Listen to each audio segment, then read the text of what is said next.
Hi, thanks for joining us with Weeks Homestead, part of weeksoutdoors.net. Today I am going to be preserving some of my basil that I just picked and washed straight from my garden. And we're going to do that by freezing it in an ice cube tray. Now I use this one because it's nice and flexible, makes it easier to pop these things out, and we will get started.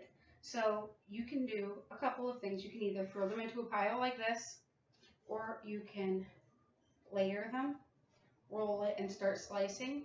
Either way, however you feel like doing it, I'm going to roll this first set and then I'm just going to start chopping.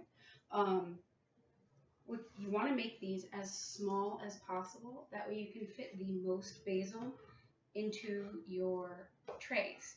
Now I'm rolled them and I'm taking this knife only because it's easier for me to use, and I'm cutting almost like ribbons. So we have this here, and I'm just going straight across it, making nice little ribbons, because then it's going to give me smaller things to cut, which will make my pieces even smaller. So I started with that, and then it just gives me these nice little ribbons. Or, as I said before, you can just take a stack and start chopping. But then you have to slice through the whole leaf, which is a little bit harder and a little more time consuming. So I'm going to roll all of these up, and I am going to slice them up, and I will be right back.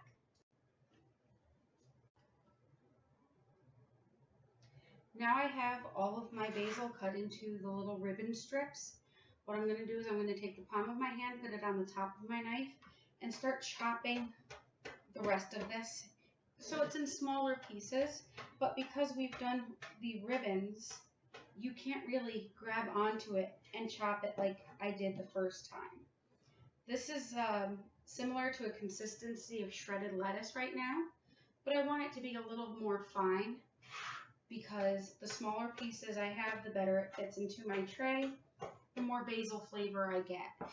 In addition, the more basil that's in my tray, the less olive oil I have to use. So I'm just taking, like I said, my blade, I'm pushing all of my basil back into a pile, and I'm just moving my blade up and down across the whole pile until I get nice small pieces.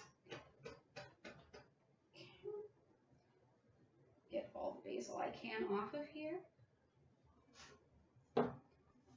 And then you simply take your tray and you fill it.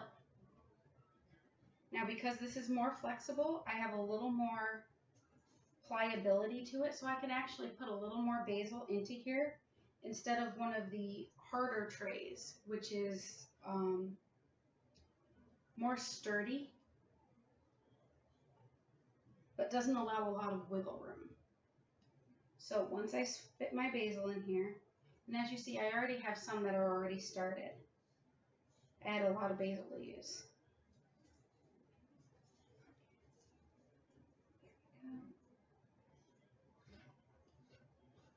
Okay, so now these two spots are full. I put my olive oil into a pour spout because it's easier for me to control the flow with this rather than a whole bottle.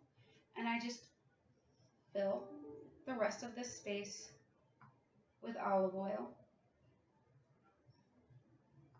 just so there's something that holds it together a little bit better, and it freezes really nicely. And